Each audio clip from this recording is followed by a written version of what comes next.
kakauwi lang din uli namin. Dito muna kami. Kahapon ang ganda na ng panahon eh.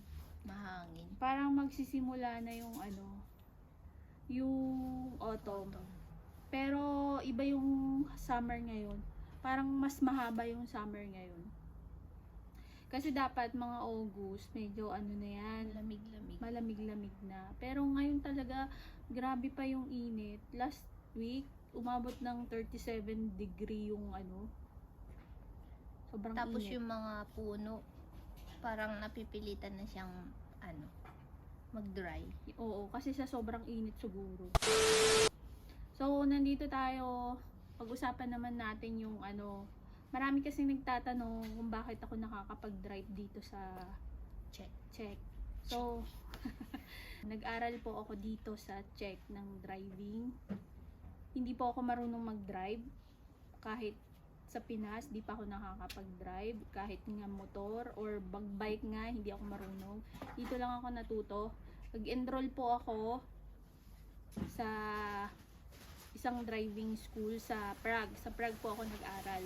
So, medyo pricey yung pag-aaral.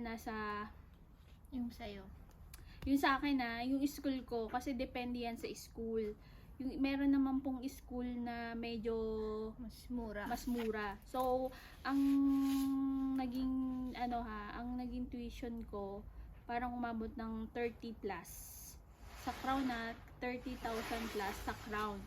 So, merong mga school, ang pinakamababa is 20 pataas. So, medyo mahal po siya. Tapos, kaya ako napili yung school na yon kasi parang may nagsabi, mas okay doon yung talaga, zero. Yung walang alam sa Wala driving. talagang alam.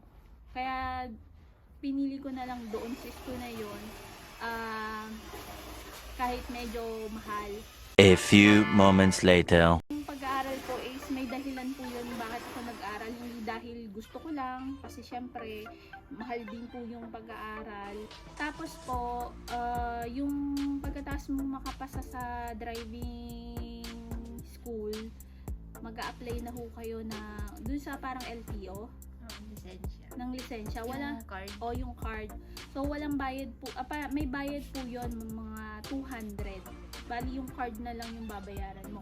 Kasi ipapasa nyo po yung yung parang record nyo doon sa school na nakapasa kayo. Tapos yung tirahan nyo, yung address nyo.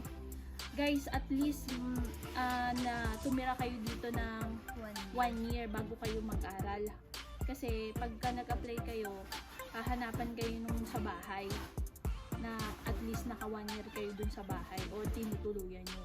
Kasi baka magkaroon kayo ng problema pagka wala pa kayong 1 year. Tapos yung card nyo din. Yung card nyo, itatago nyo yung copy nya ha. Kasi pagka nag-renew kasi kayo, kukunin yung luma. So pagka nag-apply ho kayo ng lisensya, minsan hinahanap po yung Mga luma. lumang, Dapat may picture ka nun. lumang copy ng TRC nyo. So yun po. Dito ako nag-aral. So medyo mahal yung pag-aaral. Tapos yung card ko na driving dito is 10 years na ang ibibigay. Wow. Tapos pagka pwede mo yun International. ipa-international. So pwede mo siyang i-drive pwede ka mag-drive sa Pinas. Tapos po, yung driving license na yon is pwede ka makapag-drive dito sa buong Europe. So, pwede ka mag-drive papuntang Vienna, kahit saan. Pero may naka-ano lang dun na So, anong sasakyan. So, yung card ko, yung driving ko po is, ang in-enroll ko po is manual. Iba po yung bayad din po sa manual at saka sa automatic ha. So, kinuha ko yung manual, tapos may bracket po yun kung ano lang yung pwede kong i-drive. So, pwede lang ako mag-drive ng parang minivan, tapos yung scooter, at saka yung kotse, yun. So, yung mga malalaki yatang mga parang bus or iba na yun. Mag-aaral ulit. Mag-aaral ka uli. So, yun po. Kaya yung Kasi ang dami hong nagtatanong bakit ako nakakapag-drive. So, dito ho ako nag-aral. Dito ako nakakuha ng lisensya. So, yun lang po. At salamat po sa panunood. At ingat kayo palagi. Bye!